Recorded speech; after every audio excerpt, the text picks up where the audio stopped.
What's up tout le monde, mon nom est Maxime Ouellet, vous écoutez un shit qui existe. 5e semaine qui commence maintenant, merci d'être encore là. Euh, that's what up man, la musique d'intro commence live. Shut the fuck up, tu vas lire un livre.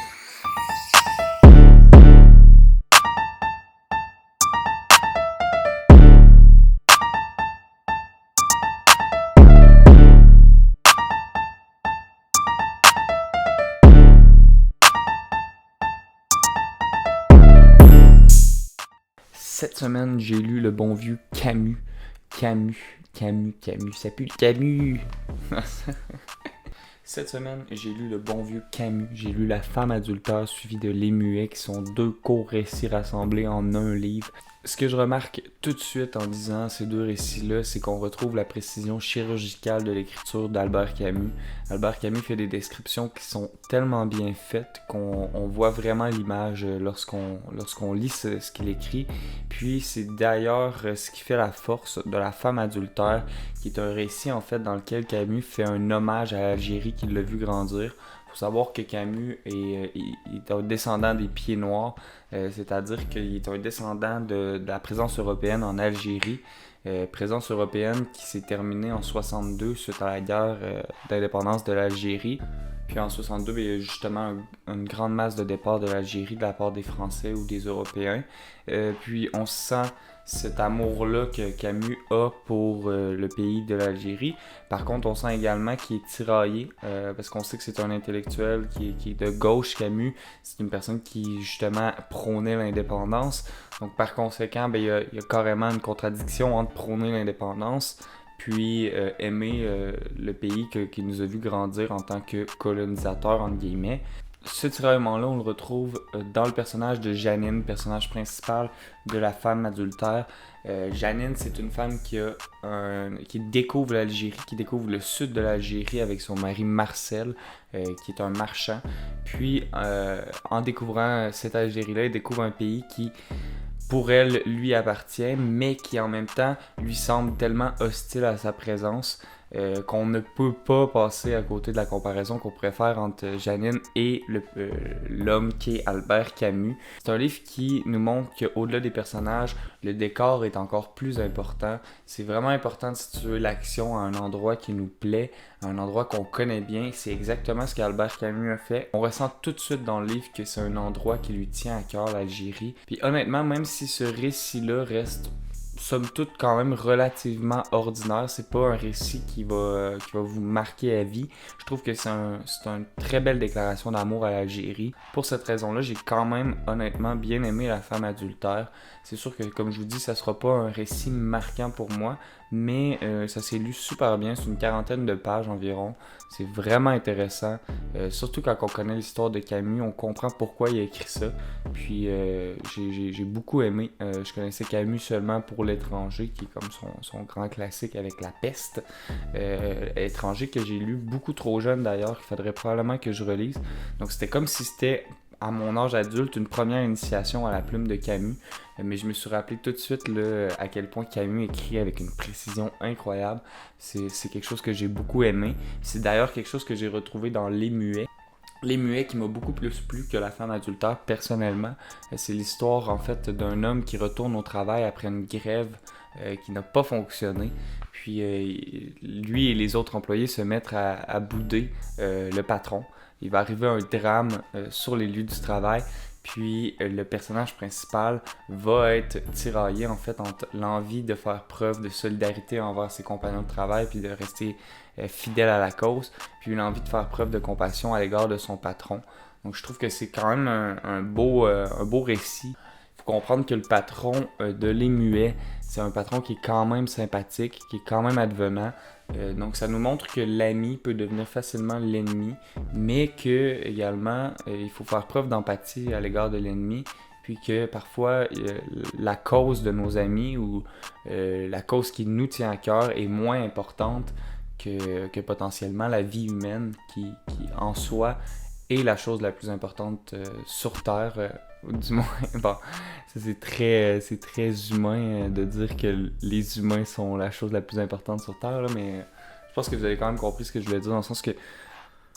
je m'explique même pas, là, vous avez compris, là. Il y a également toute la question du vide existentiel qui est mis de l'avant dans ces deux récits-là. C'est quelque chose que j'ai trouvé intéressant. Les contrastes émotionnels, j'en ai parlé, que ce soit par rapport à l'amour de la patrie versus l'amour de l'indépendance, que ce soit l'amour de la cause versus l'empathie. Donc tout ce qui est les contrastes d'émotions, c'est bien présent dans ces deux récits-là. Les muets, la femme adultère, deux bons récits de Camus, rien d'exceptionnel honnêtement. Je trouve pas que c'est quelque chose qui va... c'est pas une lecture que je vais refaire probablement là, super rapidement, mais ça m'a fait renouer avec le style de Camus que j'ai bien aimé.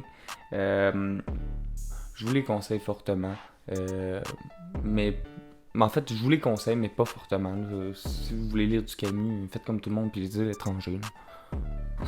J'ai de la foule fâchée, je vous agace. That's it.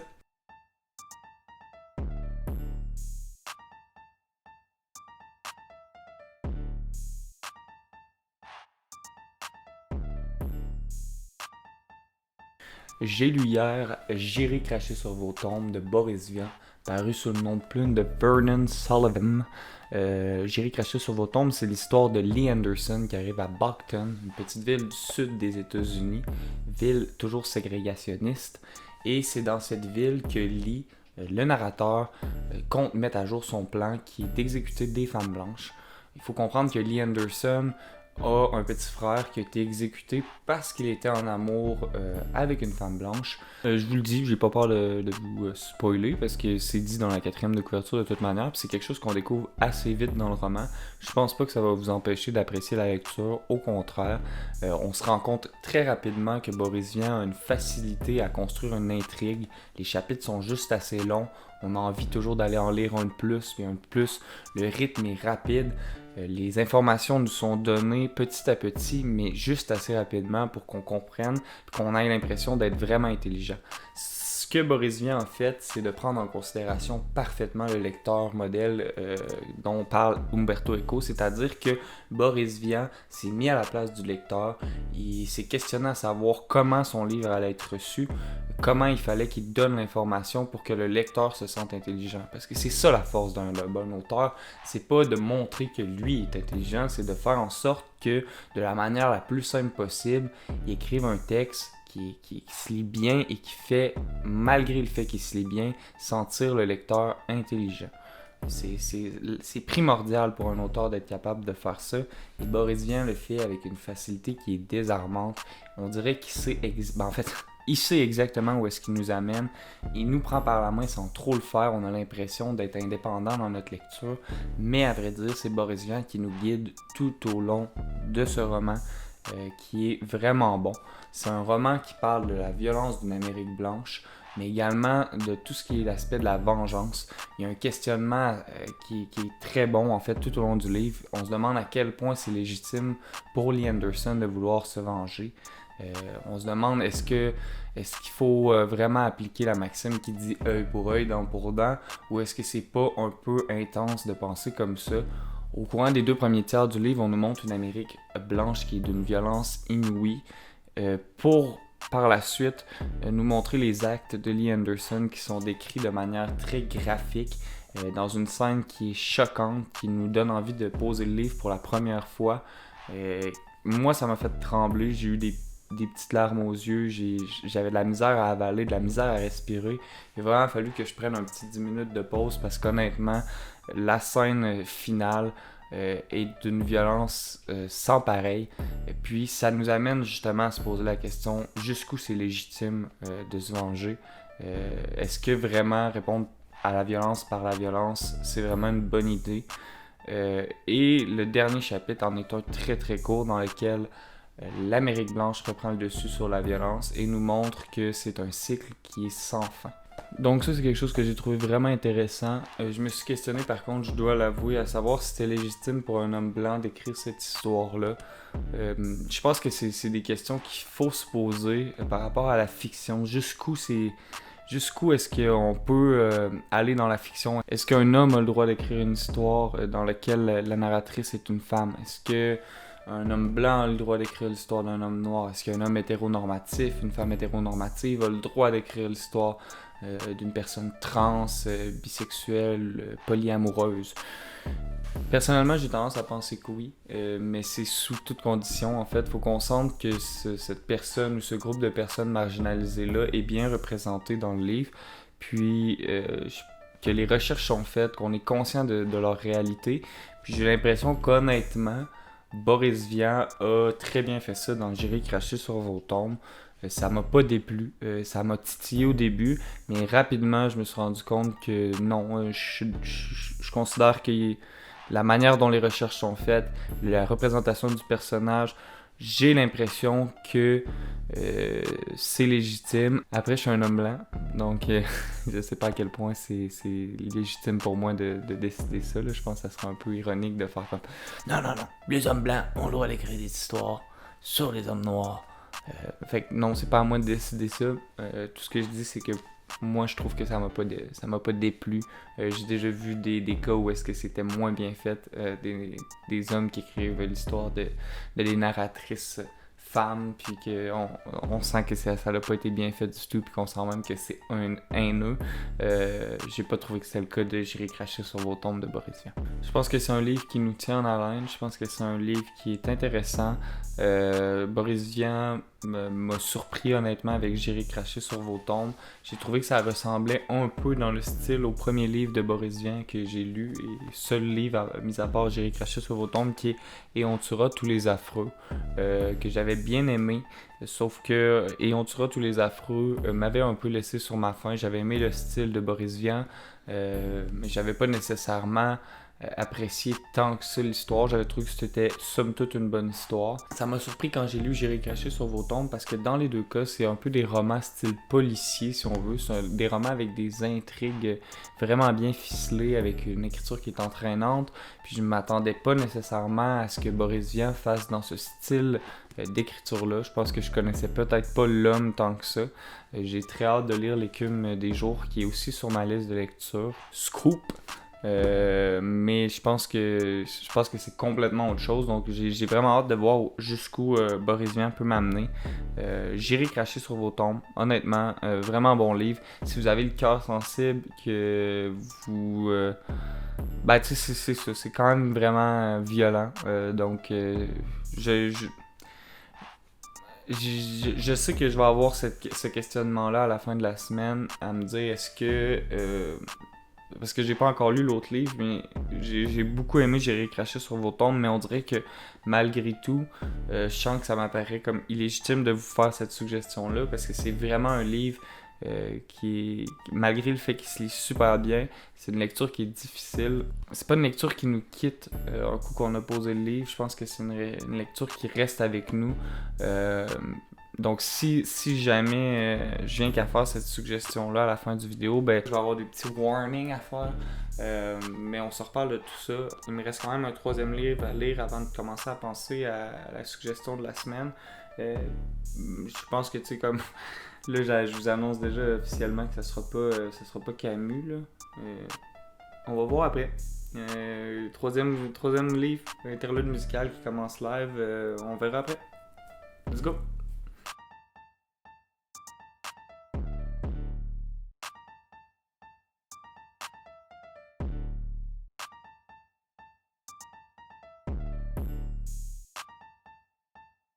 Un des genres littéraires qui m'intéresse le plus, c'est la dystopie.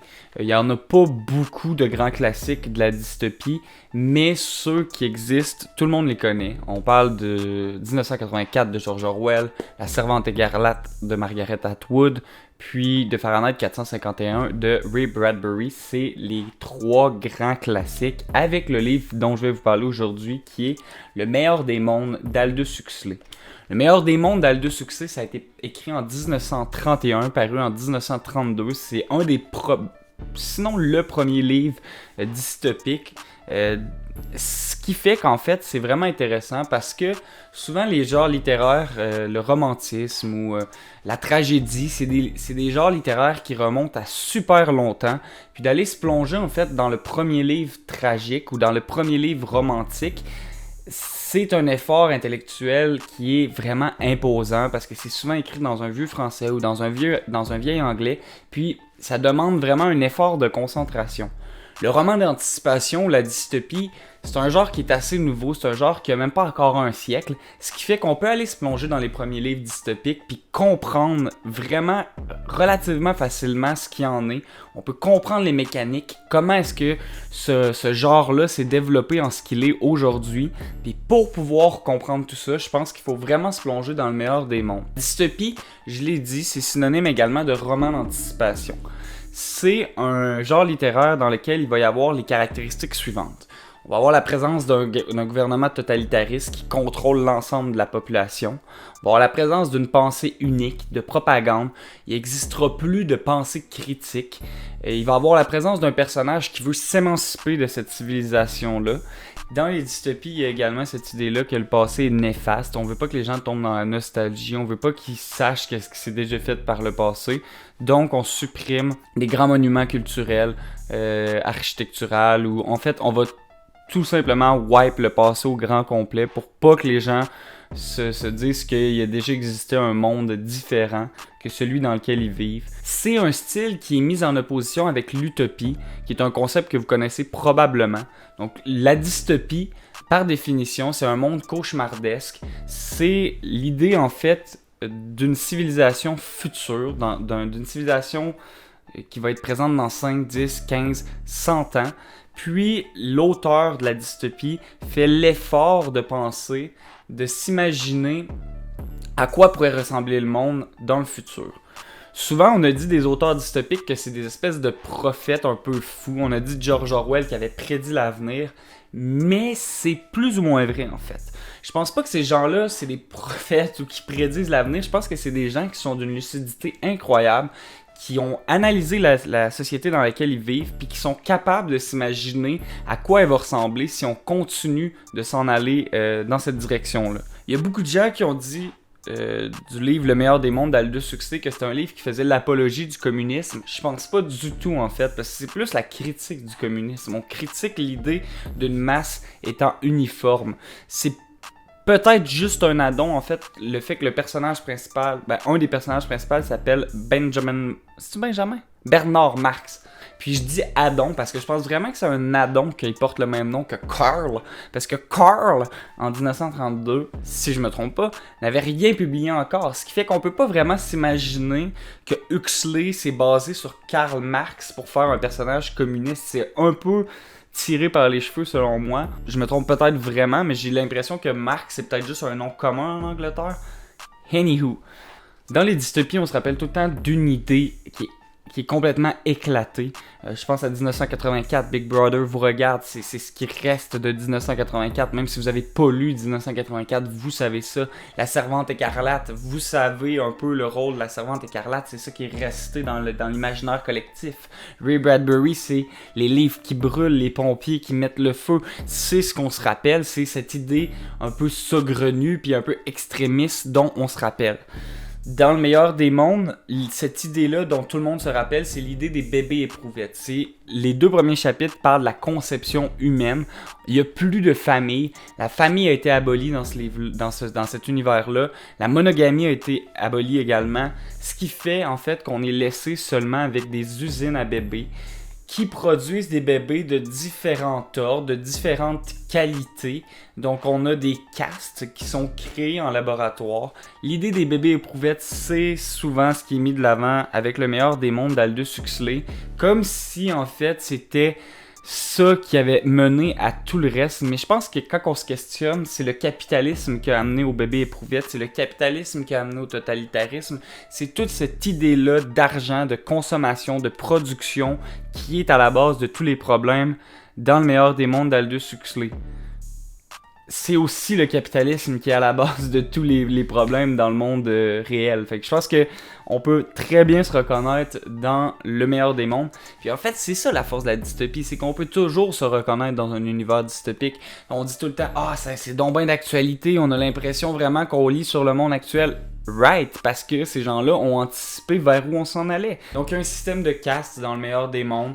Il y a les alphas qui sont prédestinés à avoir des jobs plus intellectuels, les bêtas qui vont servir d'entre-deux, et on a les deltas, les gammas qui eux servent à faire des jobs que les alphas puis les bêtas ne voudraient pas faire.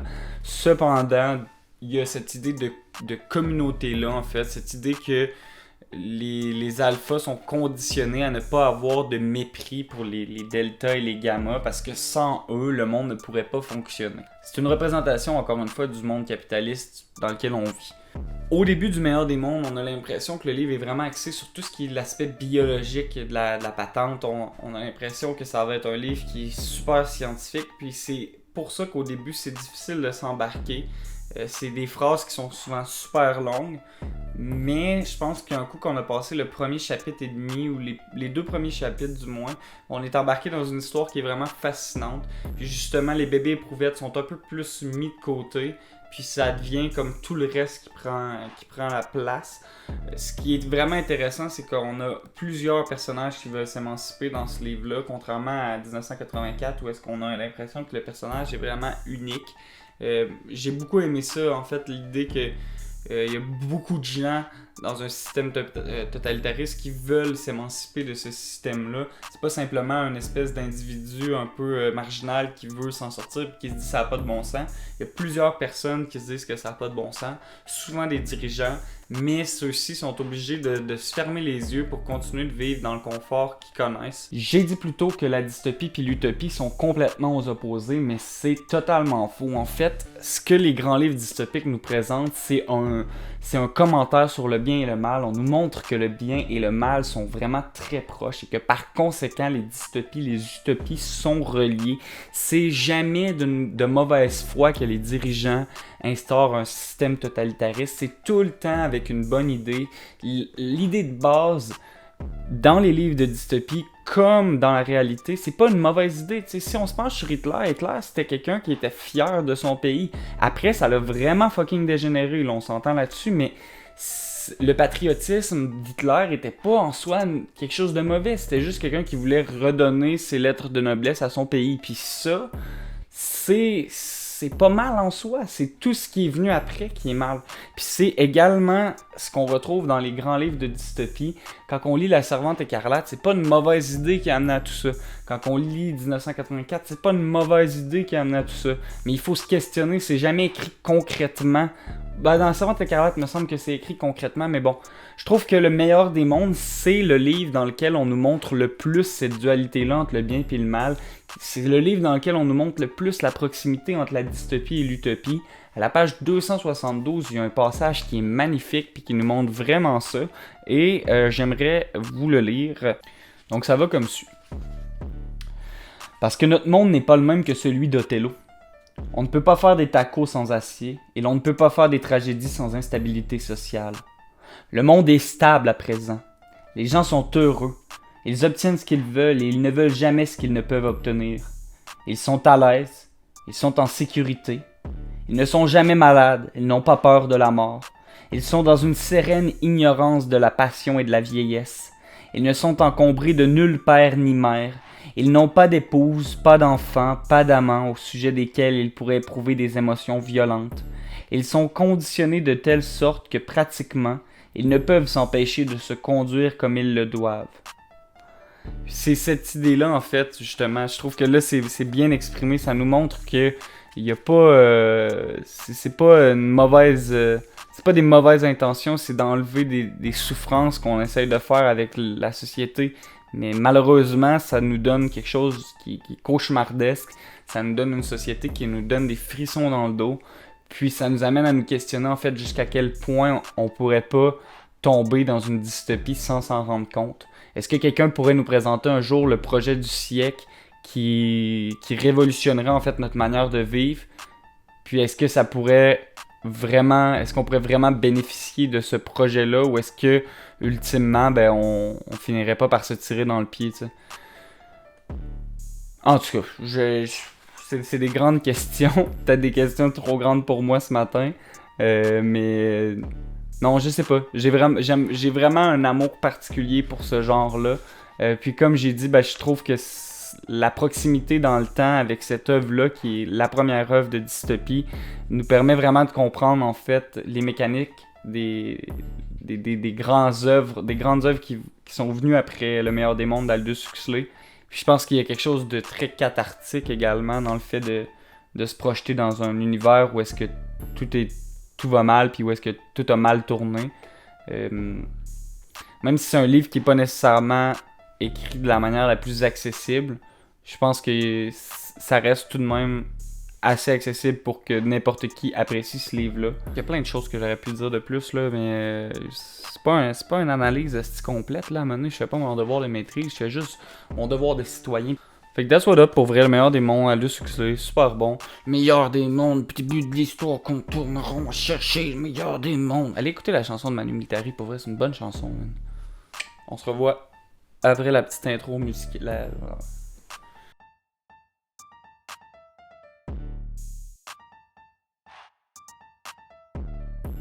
Je ne vous conseille pas le petit Camus cette semaine. Si vous voulez lire du Camus, ben, comme j'ai dit, allez lire ces grands classiques. Je pense que La femme adultère et les muets, c'est un livre qui passe relativement dans le beurre. Si vous avez un amour ou un attachement particulier pour l'Algérie, probablement que vous allez aimer ce livre-là.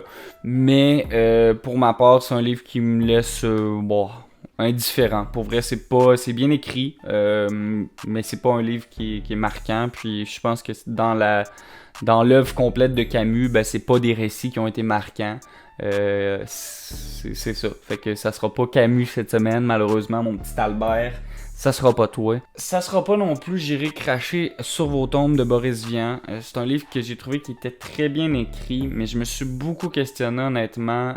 Puis ça me rendait mal à l'aise de vous conseiller ce livre-là. Je pense qu'à un air où est-ce que la violence sur les femmes est omniprésente, après une vague de féminicide qui est arrivée il y a vraiment pas si longtemps que ça, puis qui continue d'arriver, même si on en parle moins. Je trouvais pas ça pertinent en fait d'aller vous conseiller un livre dans lequel on parle de la violence faite aux femmes. J'ai trouvé que c'était intéressant l'idée de Boris Vian d'essayer de faire preuve d'empathie, de se mettre à la place d'un Afro-Américain qui vit du racisme, mais l'intolérance puis la violence ne justifie pas l'intolérance et la violence. Donc j'étais pas prêt à endosser ce livre-là.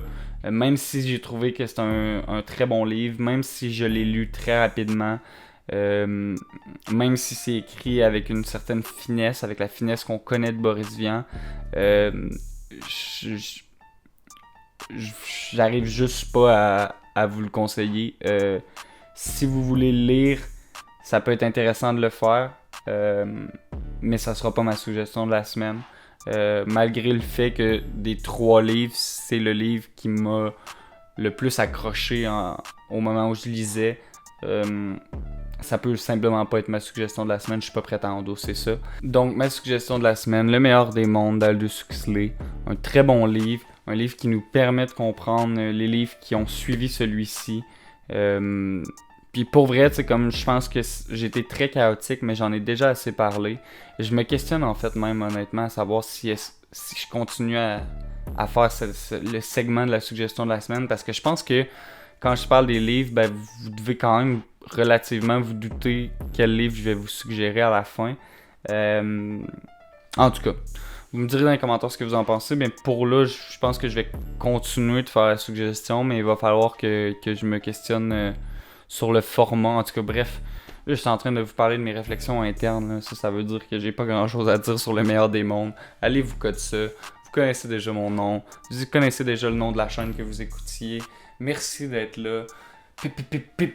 Peace out, à la semaine prochaine.